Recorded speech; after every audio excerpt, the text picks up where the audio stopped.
course we will look into it. Yes, I'm aware that it's an election year. Keep a hold of your hat, Counselor. Now is not the time to lose your nerve. It would appear that someone has hocked a rose gold wedding ring and matching engagement ring. Sound familiar? Deirdre Muller. Press the pawnbroker and see what you can find out.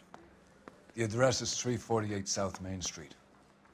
The Muller case goes before the grand jury next week, and the DA does not want any egg on his face. Then get out to the railroad depot on Santa Fe Avenue. We have another poor unfortunate found this morning beside a railroad line. A 40-year-old white woman. Right, Skipper.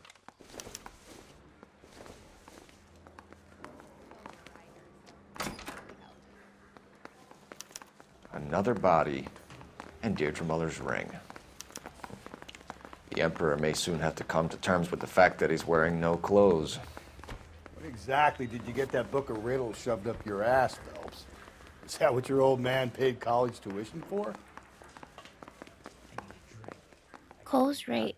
The DA, the captain, may soon have to come to terms that the men that they're putting on trial for these murders are not the murderer at all.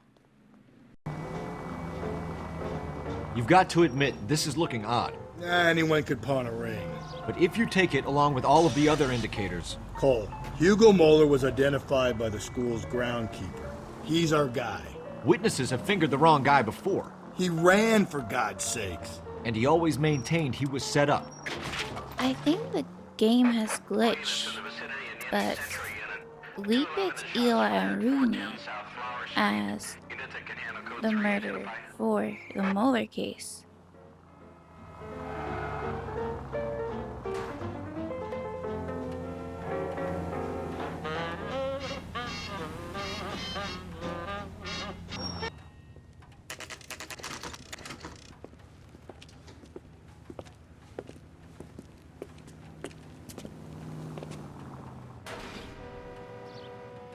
And we arrive at the pawn shop. Let's head in and see about this ring that was left.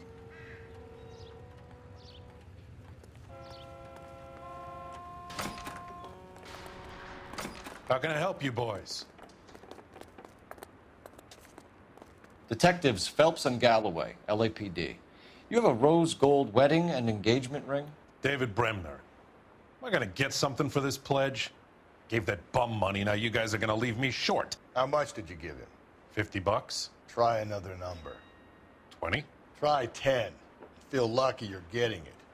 I have the rings right here.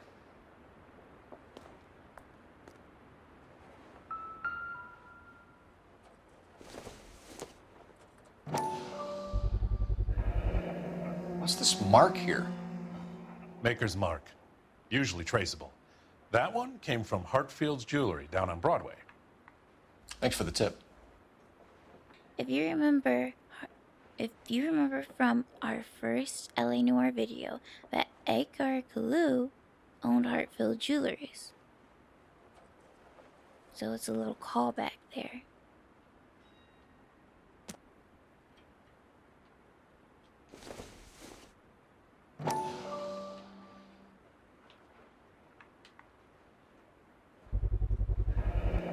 Does this mark mean anything? Hallmark. Gives you an idea of the quality.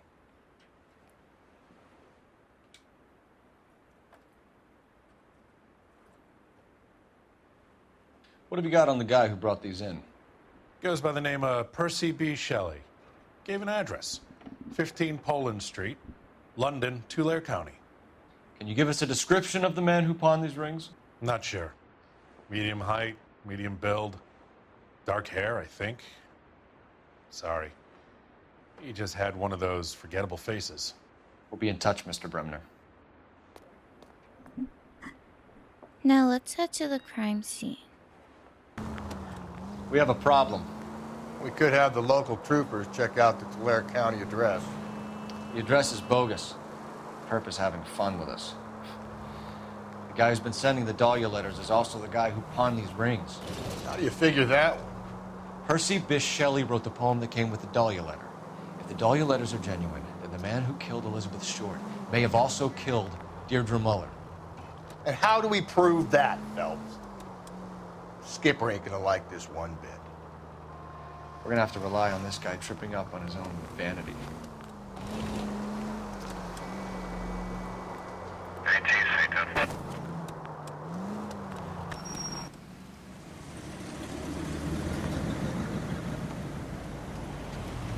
You boys ready? Follow me. We should keep this development with the rings. We're all on the same team, Rusty. Chain of command, Phelps. The skipper will decide who needs to know. Got it? I get it, Rusty. I just don't like it.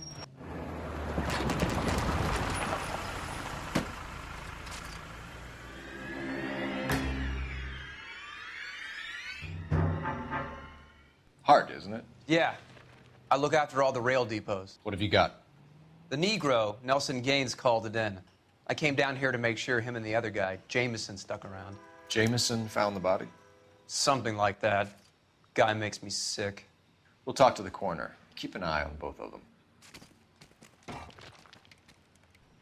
Before we talk to any witness, let's examine the body. What have we got here? White female, approximately 40 years of age, lipstick smudges on the face, but no writing, at least nothing legible. A blunt force trauma to the temple, nose, and eye regions. Ligature marks point to the probable cause of death being strangulation. Any idea of the time of death? From her temperature, after midnight would be my guess.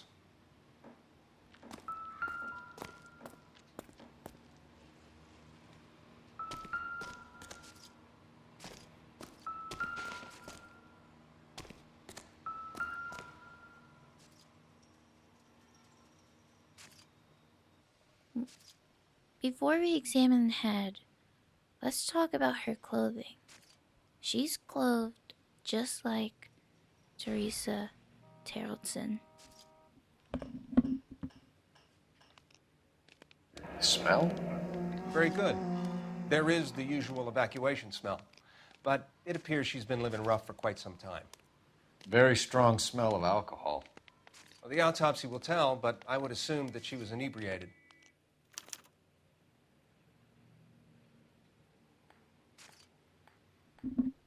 Let's check her right hand.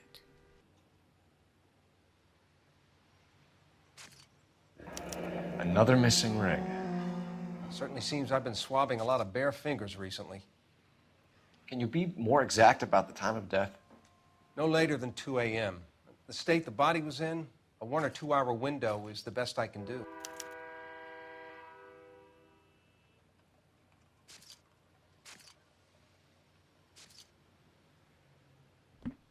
Now let's check her left hand.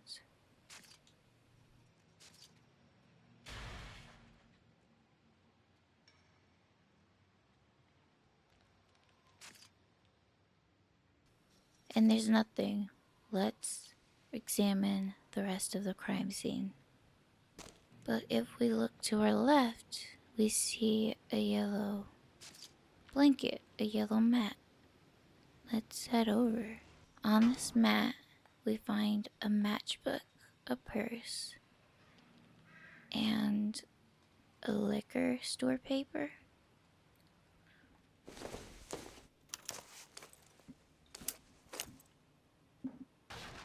Let's open the purse first.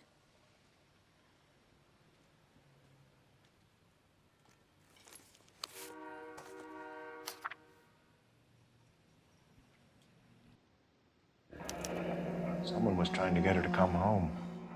We're gonna save reading this letter till later, but this was a letter from Evelyn's mom, and who would be so cruel to rip it in half? Was it Evelyn? Our victim? Let's put the letter down and examine this pink card. We could go over to the lot and see what they know about her. That's going to be difficult, Cole. Keystone Studio lot closed back in 41.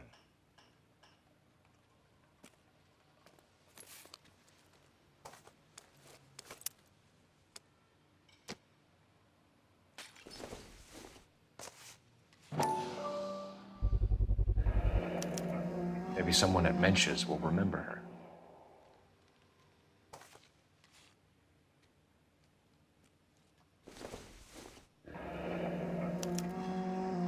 This is a chit for personal items, not booze. It's an angle worth investigating. Levi's? No. Levin's Liquor Store for Evelyn Summers. 2 large suitcases, small suitcase, bedroll, pillow, plain bed sheet, 3 photo frames, hairbrush, bowling pin, statuette, makeup, clothes. And let's stand up. And let's go over and call R&I to get some addresses. But first, let's examine the blood spatter on the train. Blood splatter on the carriage. She must have been struck while standing up. And let's go over and call R&I.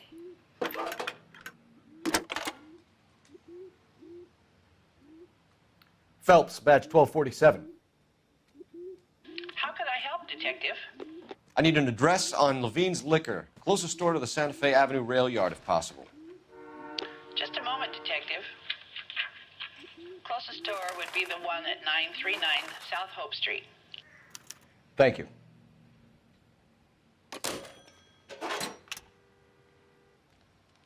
Detective Phelps and Galloway, homicide. Can you tell me exactly what happened? We were shutting cars over to the main line when I saw this man here lying on top of this woman. The woman wasn't moving and seemed to be in a bad way.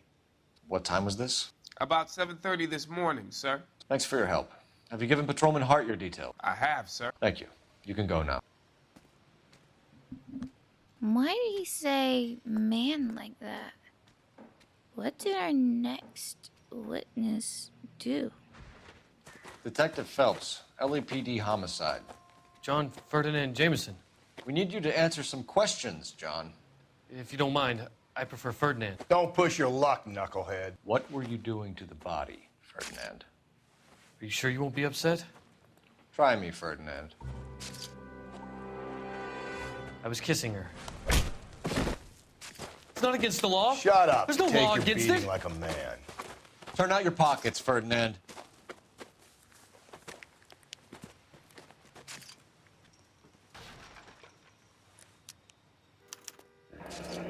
Classic Carmine. And I support Rusty's actions. I support it, but let's examine this lipstick. If you remember from the Celine Henry murder, that classic Carmine was the lipstick used to write on her body. And also the same with the Antonia Maldonado case. Is this yours, Ferdinand? No. I found it near her purse. I thought she could use some lipstick. Rusty, stop! Don't hit him.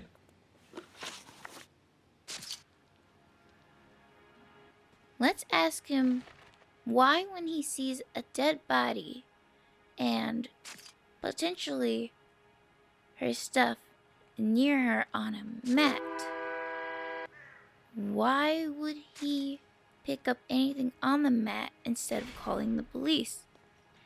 You went through her purse? It wasn't like she needed it. I took a look. And this is just disgusting. But the creep is looking us in the eye, and even though his posture is bone straight, and he's blinking a lot, he's giving us no reason to doubt his story.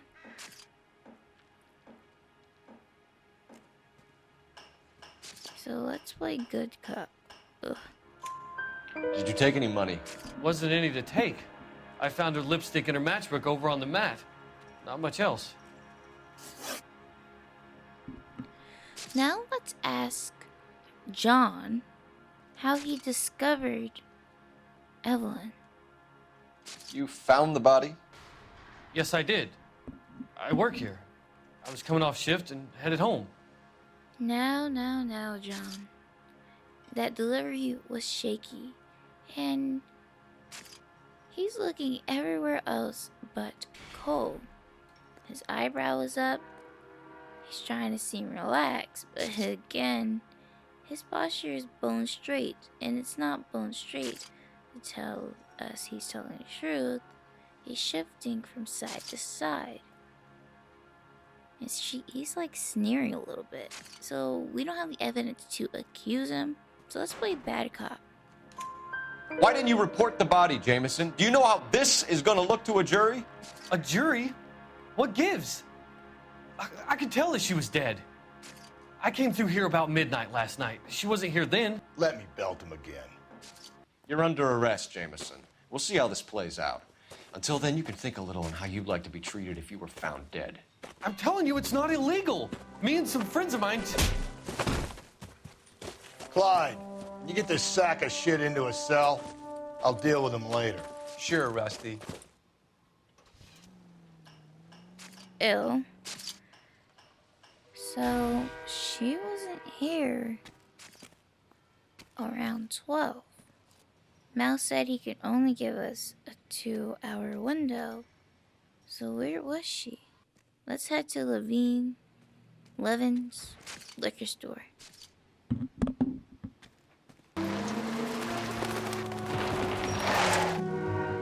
Read that those goddamn Chinese want to sell the relief food that we're sending them?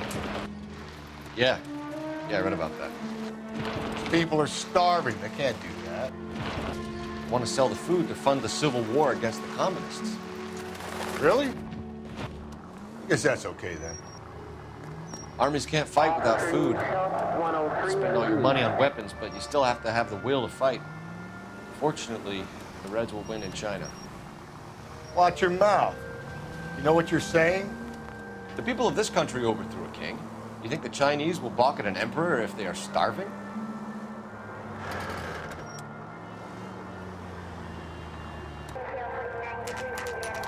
We arrive at the liquor store.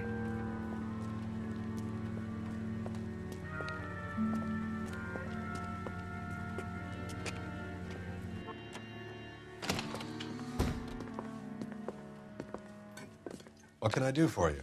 LAPD, Phelps and Galloway. We're making inquiries into the murder of Evelyn Summers. Evelyn? She's dead? You knew Evelyn Summers, Mr. Robbins. Yes, I knew Evelyn. I was a good friend of her ex-husband. She kept some of her stuff here. Can you show us, please? Sure. Come this way.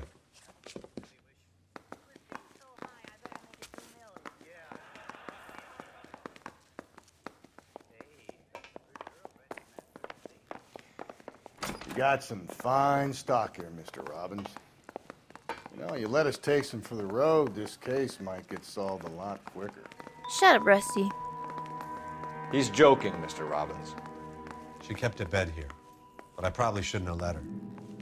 An alcoholic in a liquor store. That was never going to work out, was it? We'll take a look around. If we look to the right as we come in, we see a picture frame.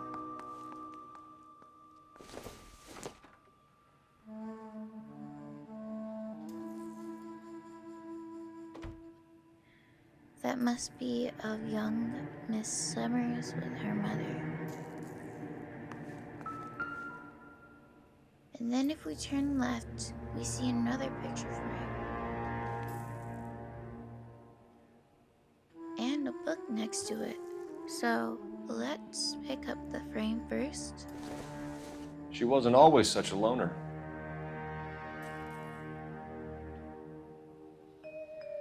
So Evelyn used to have friends. Evelyn was reading Aristotle? Evelyn wasn't stupid. The only stupid thing about her was her need to drink. And she was borrowing books from Grosvenor McCaffrey. We'll just have to find out more about this Grosvenor McAfee. I'm guessing Evelyn hadn't held down a job for quite some time before she was killed. Let's put it down and look to our right.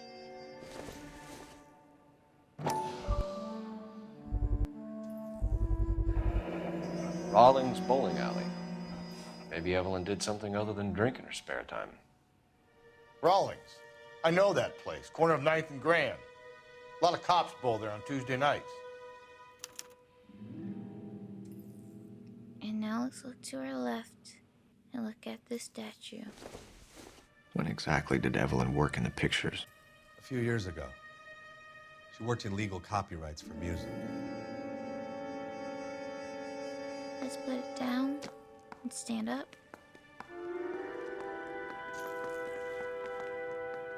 That is it for investigating Evelyn's room. This woman was living rough, with clothes strewn about, a broken mirror, her hairbrush, and toiletries on a chair, and a light without a lampshade on a crate that acted as her nightstand. And everything that she accounted for is here. Her suitcases, her statuette, her bowling pin. But there is this door here.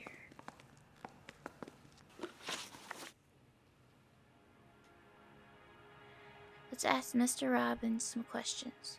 Like, when is the last time he saw Evelyn? We're trying to account for Evelyn's movements yesterday. She came by in the morning. A social visit? To pick up some of her things? She had a couple of bucks and bought a quart of rye. He's looking us straight in the eye. His eyes is squinted, but he just found out that Evelyn, Mrs. Summers, was murdered, and he seemed to have cared for her. He's gulping, but and shifting from foot to foot, but his posture, his eye contact leads me to good cop. Any idea where the money came from? She didn't mention it, but she did say the booze was a present for a boy. She said they had been fighting and she had to make it up to him. What was his relationship with Mrs. Summers? Were you and Evelyn close, Mr. Robbins? Many people will be sad she's gone. I'll be one of the few. Then again, he's squinting, but he's maintaining eye contact. He just looks brokenhearted, so I'm keen to play good cop. We got the impression that Evelyn had been sleeping rough of late. It became difficult for me to have her staying here. Her mother was trying to get her back on the straight and narrow. She's old now. And to be honest, you have to have a good reason to want to get back on. Let's ask him about this Grosvenor McAfee. Do you know a friend of Evelyn's by the name of McCaffrey? Not personally. And now he's not maintaining eye contact. He's looking down to the side. And his answer was short and to the point. I think he's holding out on us. So, let's play bad cop. We're struggling for leads, Robbins. Did she know McCaffrey? She idolized him. From what I gather, the feeling was far from mutual. He seems to peddle a revolutionary stance, fixing the ills of society. You could see how it would appeal to down-and-outs like Evelyn. Thanks for your help, Mr. Robbins. No problem. Hey, I'd like to make arrangements for the funeral. You think I could get in touch with Evelyn's mother? Put in a call to the watch commander at Central Station, Mr. Robbins. He'll be trying to reach the next of kin. Thanks. Get the guy, huh? Evelyn never hurt anybody.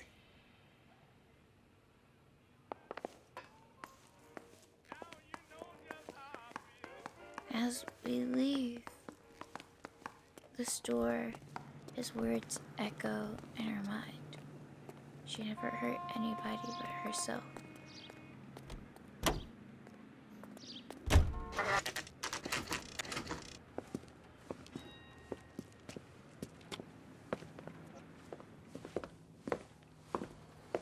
Drink, fellas. Phelps, Galloway, homicide. We need to ask you some questions concerning Evelyn Summers. I'm Walter Mensch. Evelyn Summers, what is it now? You knew Evelyn? As well as I wanted to know Evelyn. She's a pain in the ass, always coming in here, cadging drinks, never had any money. She was in just a couple of nights ago. Did she ever tell you where she was staying? I don't know. I think she was living rough. She had that kind of stunk about her. Who did she drink with? A bunch of these guys. Ask around. We can ask this guy over here. You a friend of Evelyn Summers? Who's asking? Very cute. You know who's asking. I know my rights. You don't have any. Answer the question. Evelyn mooches for drinks. I don't have any time for that. Was that so hard? Keep writing me, copper. And he does not seem to like the police. Let's hope this guy over here is more nice. What's your name? Grosvenor McCaffrey. Mind if I ask you some questions, Mr. McCaffrey? I'm just a starving writer, detective. What do you want to ask about? Evelyn Summers, and why she was found beaten and strangled in the rail depot on Santa Fe. Okay. I see your point. How well did you know her? I can't say that I knew her. It was more like I was aware of her. Okay. If he was if he was real and during this time, he would definitely consider himself an alpha male. But let's ask him about his potential criminal history. Do you have a criminal record, Mr. McCaffrey? Nothing serious. I've had a few skirmishes. I don't believe that at all, Buster. And plus, he's gulping, he's looking away, his eyebrows are up. He's trying to seem relaxed, but the man seems nervous. So we're gonna play bad cop. Do you want to save me some time, or do you want me to look up your file? Industrial disputes, strikes, workers' rights, that kind of thing. A regular fifth columnist. Nice to meet you, comrade. And do we believe that? Would that make someone nervous to tell the cops that they were part of strikes? He seemed pretty cocky when talking about it. But let's ask him more about this relationship with Evelyn Summers. You say you barely knew Evelyn? Yes, that is correct. And again, he's not making eye contact. He's leaning forward and he's trying to appear calm once more. But we know that they didn't barely know each other. She had a book that was owned by him. So let's accuse. You're lying, McCaffrey. You looked down your nose at Evelyn, but you knew her, and you have some idea of what happened. I hope you're holding aces. I'm telling you again, I barely knew the woman.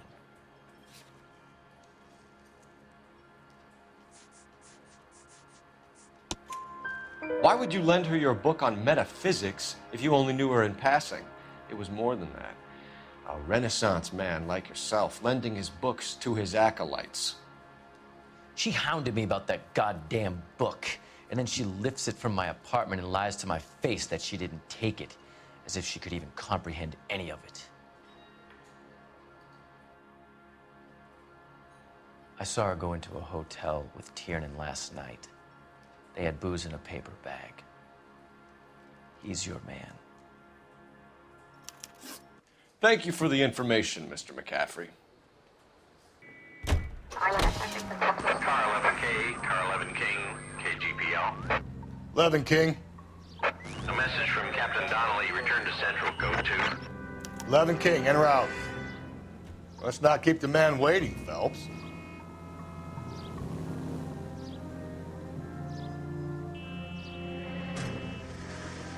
We're not gonna head to the police station first. We're gonna head to the bowling alley.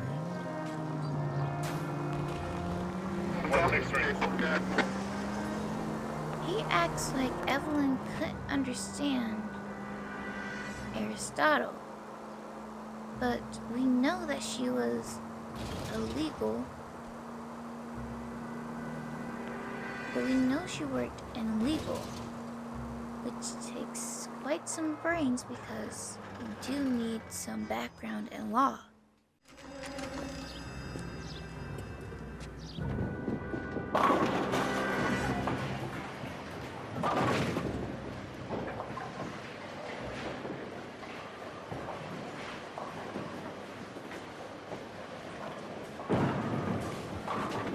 Hello, Rusty. 2 on your usual lane? I'm Detective Phelps. Homicide. You must be new. What's your shoe size? We're conducting an investigation, ma'am. Do you know the name Evelyn Summers? Sounds like I should. Oh, maybe it could be Jimmy's friend. Jimmy? James Tiernan. He's a pin setter. One day he introduced me to a lady after work. It stuck in my mind because she was much older, too old for him. Where can we find Jimmy Flores? He'll be hopping around the lanes toward the back. Thanks, ma'am. Let's go get him. And there he is. He's off running, and I'm getting stuck. Tiernan! LAPD!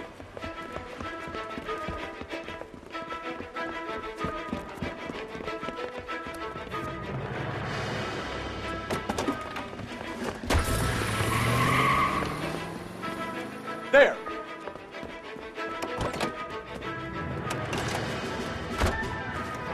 What are you waiting for? Get after him! We might go faster if we weren't carrying the extra weight.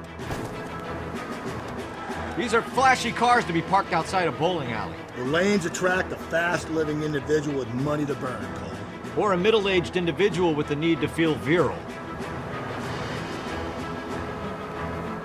Phelps, you gotta get me closer! Another runner. Or at least we've got a suspect. Why do they always run? I'm sure we've got the wrong person in more than one of these homicides, but they always seem to lam it. You know, your theories are not air. Put your hands where I can see them.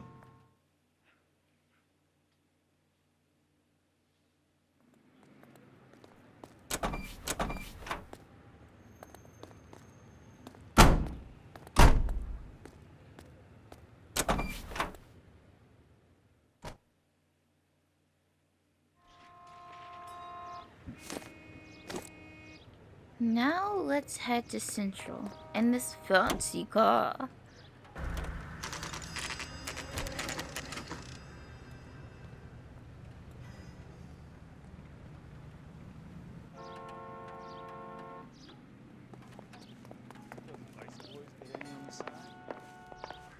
The captain is downstairs with Ray Pinker and Carruthers. I want to make homicide. You know you made it if you can get that desk.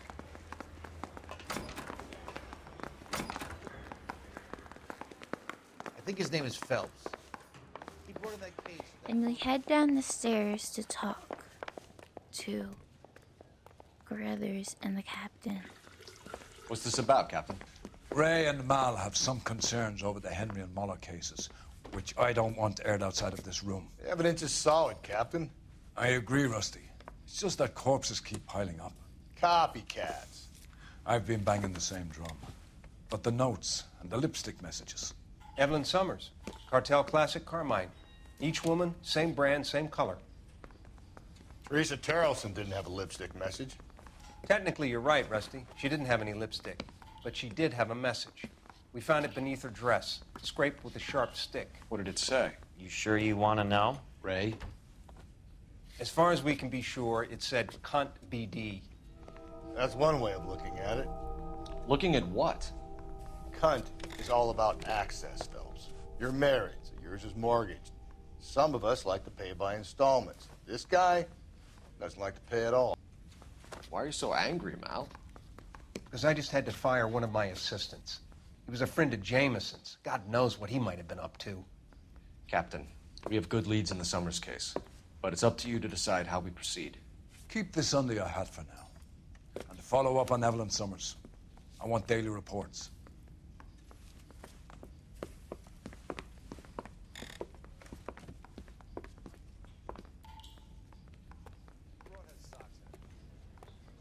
We got our orders. Back to the Summers case.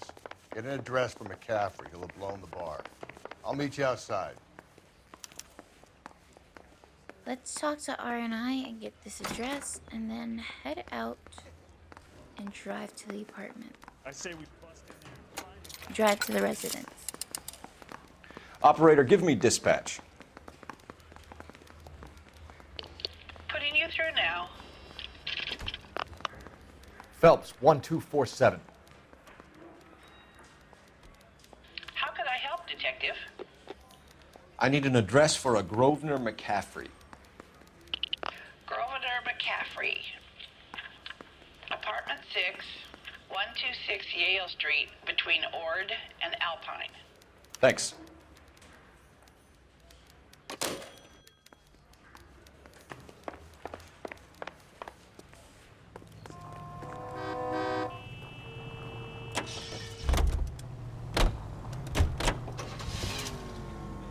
Let me pose a question. Depends. What you got to do with? Morals. Would it bother you to put the wrong person away? Depends. On what? On whether anyone except the poor son of a bitch in the slammer ever found out.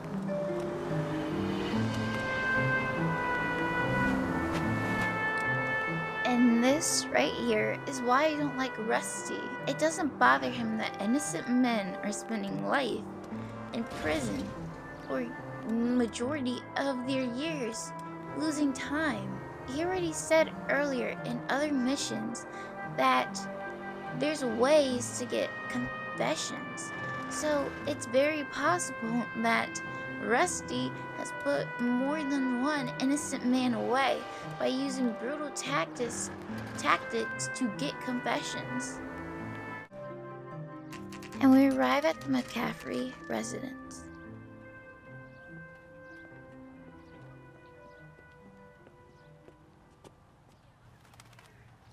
Let's check the mailboxes to the left to find his apartment number. McCaffrey is in apartment 6.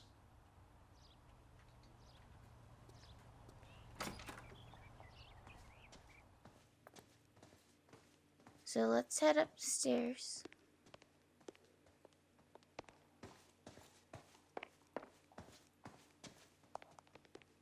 And 6 is this way.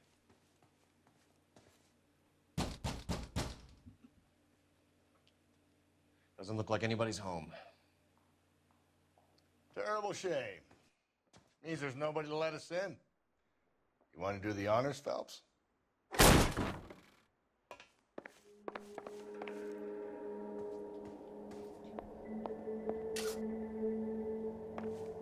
If we look to the left, we see a bloody shirt and a tire iron.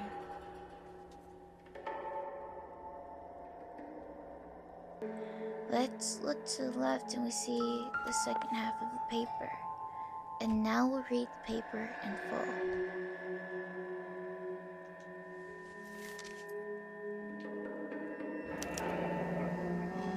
Torn from the letter we found beside the body.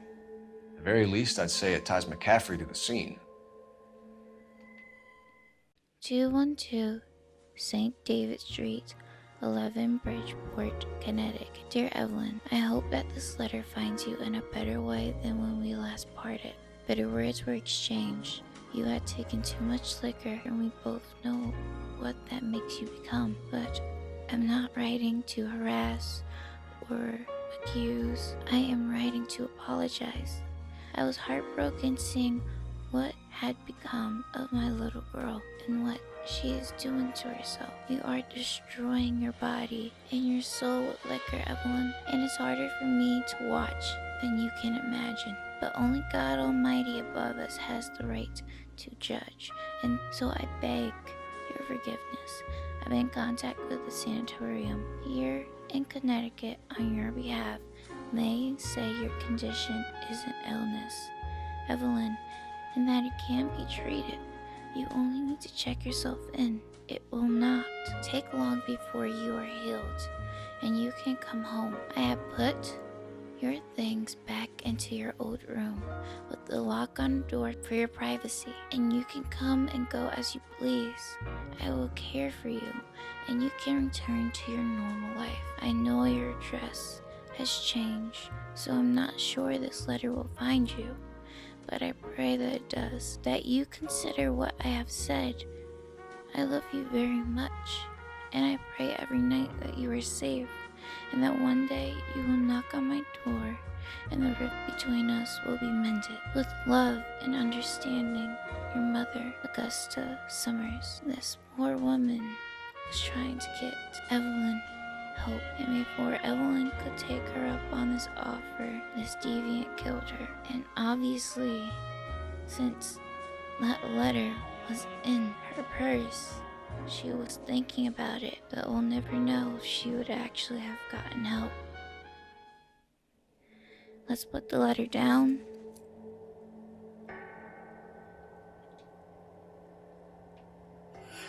And check this book. Don't think this is anything. Let's back away, and now let's check the floor.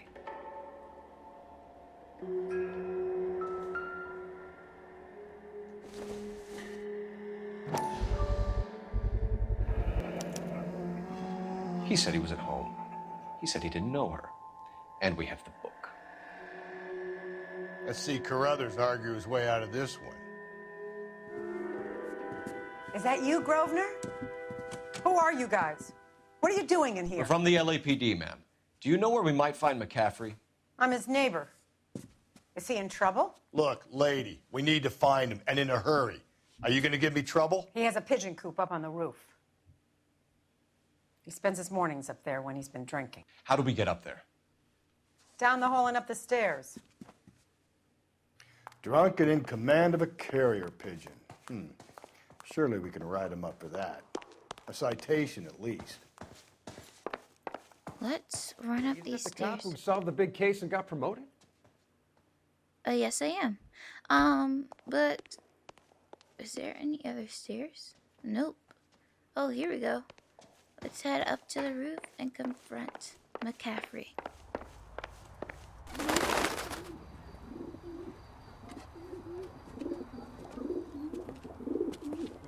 Grosvenor McCaffrey! You know what? Running on a hangover, McCaffrey? Sit down and we'll talk. I'll go get our wheels. Like, I'm just saying, why do you have to stand so far back when you're about to arrest somebody or question them? It just seems so... Ugh. Ah! I'm stuck! This man is about to get away.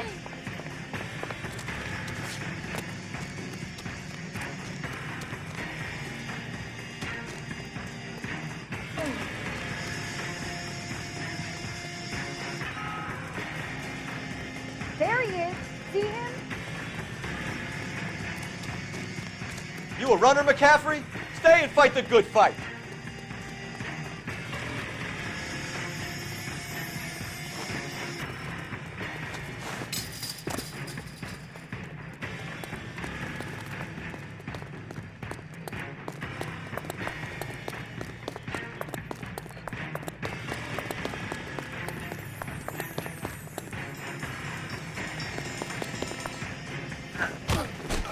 McCaffrey, you're under arrest on suspicion of murdering Evelyn Summers.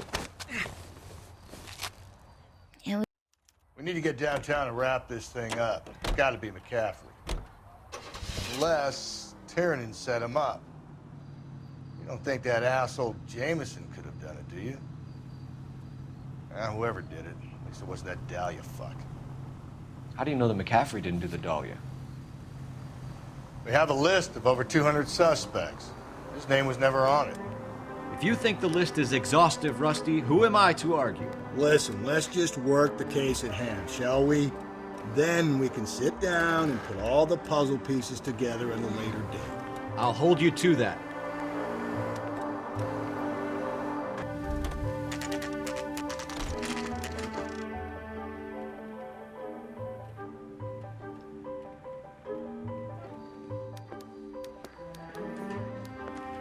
You sure you can make it stick with one of these suspects, gentlemen? It's either McCaffrey or Tiernan, sir. I think Jameson is an aberration. All right. I'll deal with that degraded lunatic myself. He's got some fearful retribution coming. Tiernan isn't one, McCaffrey isn't two. I want a confession from one of them. Don't fail me, young fellas. So let's head over to interview 1 and interrogate Tiernan. Why did you run, Tiernan? I was the last one to see Evelyn that night. I knew you would think it was me. Let's ask him about his relationship with Mrs. Summers. Can you describe your relationship with Evelyn? I barely knew Evelyn. And that is a lie, because Grosvenor said that Tiernan and the victim were walking together with a bag of liquor in hand. Keep lying to me and I'll have you charged and in front of a grand jury before your feet touch the ground. How can you possibly prove Evelyn and I were more than friends? McCaffrey gave you up, Tiernan. He says he saw you go into your hotel with Evelyn. I met Evelyn at the public library. We would read for a while and then go for a drink. Last night, we went back to my hotel room and had some more to drink. Hello. I must have passed out. I woke up and she was gone. What time was this? Around midnight, maybe later. And there's no one who can confirm this? No, there isn't. I knew you wouldn't believe me.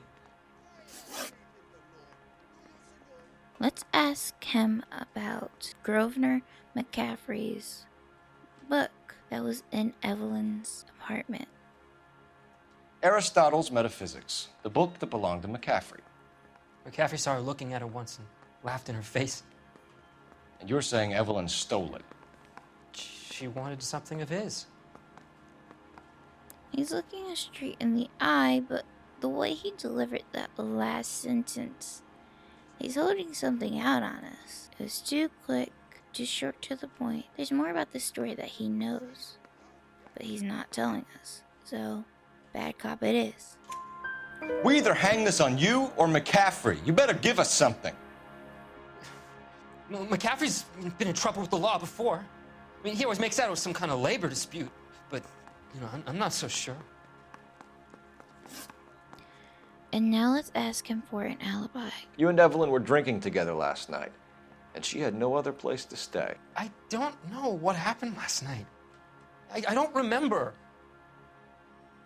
Then he's looking to the side, he's blinking a lot. We know that he was with Evelyn because Mr. Robbins told us the liquor that Evelyn purchased was a gift for a boy. And we know that boy is Tiernan from McCaffrey's testimony. Let's accuse him. You're lying, Tiernan. You'd been fighting with her. You fought and... I'm not lying! She got up and left, that was it! She left, but she came back. She bought you a quart of whiskey to make it up to you. She told the liquor store owner. You're in deep trouble, buddy. She said she loved me. She wanted to care for me. But she would never stop talking about McCaffrey. McCaffrey was a writer, and McCaffrey was a hero. McCaffrey cared for the little guy. Did you kill her, Tiernan? I might as well have. I kicked her out. She had nowhere to go. Do you own a car, Tiernan? No, I don't. Have access to a lug wrench? We use a lot of them to clear jams in the pin setting machines. Coroner's report says that Evelyn was killed with a wrench. I think you did it and then planted the evidence at McCaffrey's apartment for us to find. We went to his apartment. McCaffrey was up on the roof. Evelyn stole the book. McCaffrey went crazy when he found out. He said he would put her out of her misery. He can be very cruel. Evelyn was missing a ring from her right hand. That's strange. She always wore it. A big black circular disc with a white E in the middle. It was made from an old typewriter key, a present from the prop department at her old movie studio. We're going to talk to McCaffrey. You need to think about what you've told us, Tiernan. You're not in the clear.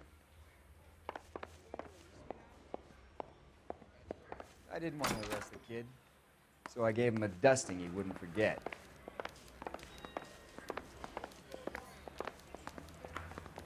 He was a really nice guy. I felt lousy collaring him. You ready to answer some questions? You think I have all the answers? People who run from the police usually have something to hide. Touché, detective. Let's see where this takes us. Let's ask McCaffrey for an alibi.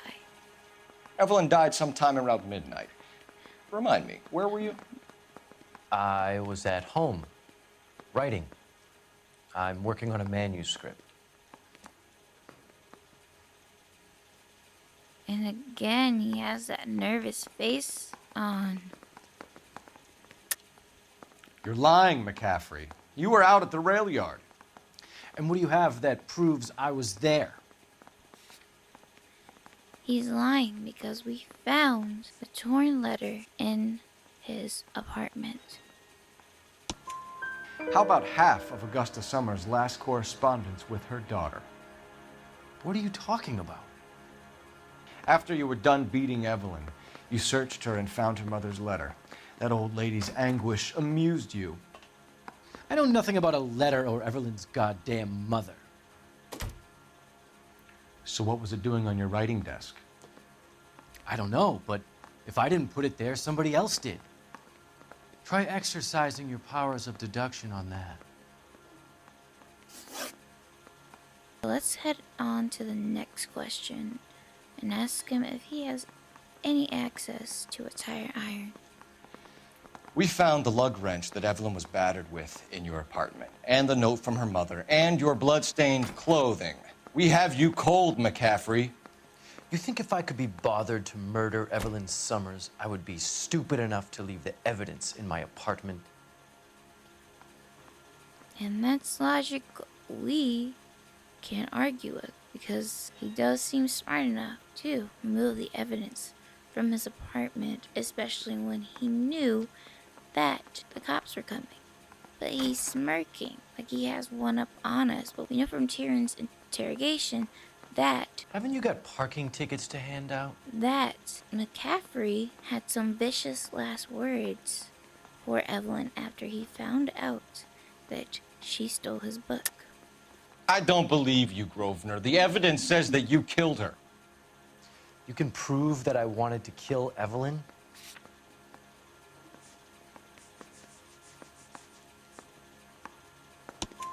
Tiernan is prepared to testify that you threatened Evelyn's life in his presence. Self-preservation. That's understandable. Okay, I'll level with you. Tiernan killed Evelyn. He came to me for help. I listened to him, and he explained why he did it. Tiernan went to you for help. You expect me to buy that? That's how it went down. I told him he made a terrible mistake, but he would be throwing his life away if he went to the cops. I took his things and told him I would dispose of them. But you didn't. Speak to Tiernan. He'll give it up.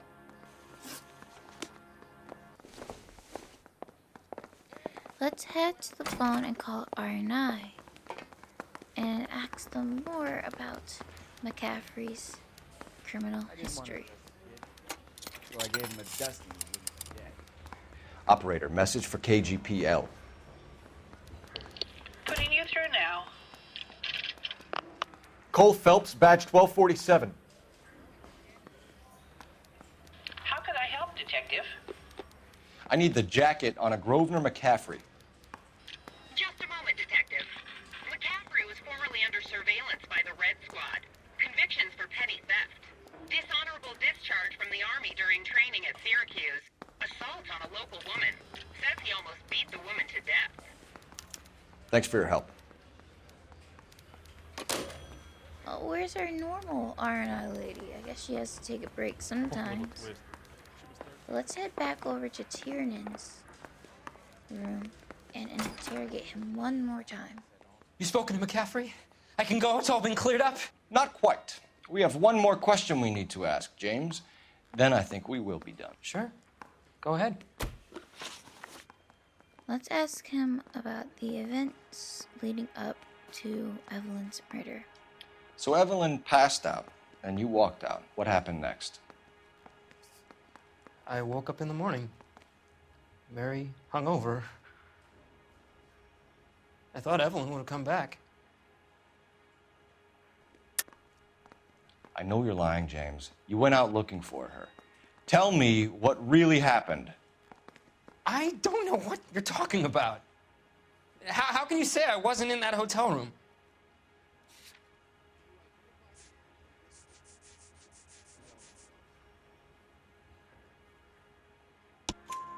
You wound up at McCaffrey's. You were still incredibly drunk. You passed out on his floor. It's time to tell me what really happened.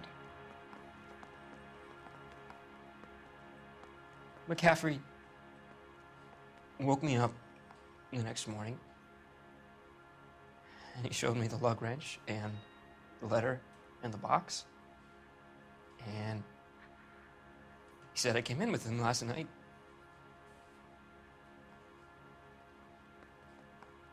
He said that I killed Evelyn. And that it was all over the radio. And that he would protect me. And I don't know, Detective, for the life of me, I can't remember a goddamn thing. And I was angry with her. Really angry. I could have done it.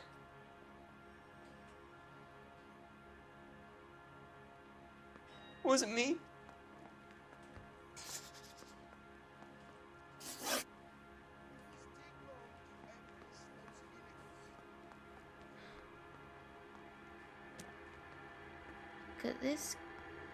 Could this man have really done it? Or did McCaffrey already have evidence from murdering Evelyn and is trying to frame Tiernan? This man was hopelessly in love with Evelyn Summer. Maybe, yes, it made him mad to hear Evelyn talk about McCaffrey. Do we think this man really had the strength, had the will, could even bear to hurt Mrs. Summers? I don't think so. Wait here.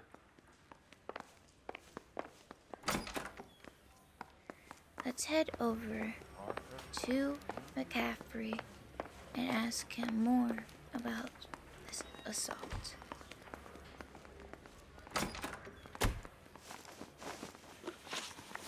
You were in the war?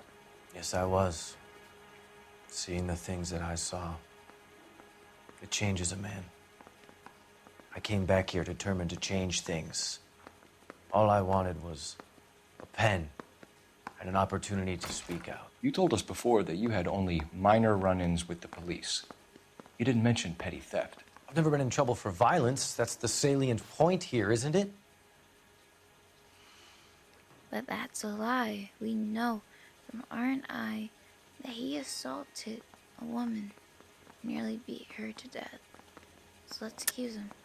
You're lying, McCaffrey. You have a history of violence towards women. How do you turn a couple parking tickets and a petty theft misdemeanor into an assault charge? We'll use McCaffrey's criminal record. We know all about you and your dishonorable discharge, beating some poor woman near to death in Syracuse. You've never been in combat, McCaffrey. Your whole life is a fraud. She was a goddamn peasant whore! She tried to steal from my wallet. I could have fought for this country. I could have. You beat her because she stole from you, because she tried to outsmart you. The ignorant audacity of the bitch. What is a man supposed to do? Sit there and take it? How is a man supposed to call himself a man? And Evelyn Summers, a poor, drunken nobody, stole your book. And she got what was coming to her.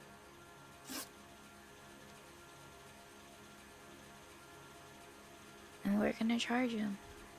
Grosvenor McCaffrey, I'm charging you with the murder of Evelyn Summers. She was a sad lady who never hurt anyone except herself.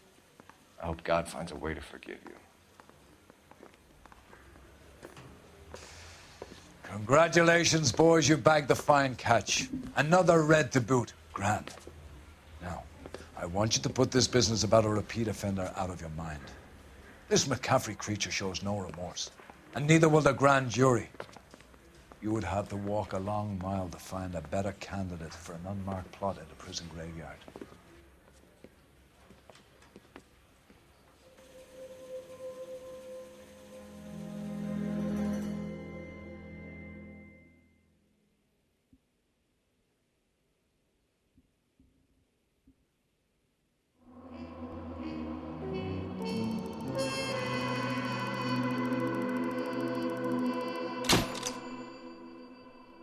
The case notes read, Grosvenor McCaffrey can write a tell-all memoir from his cell on death row.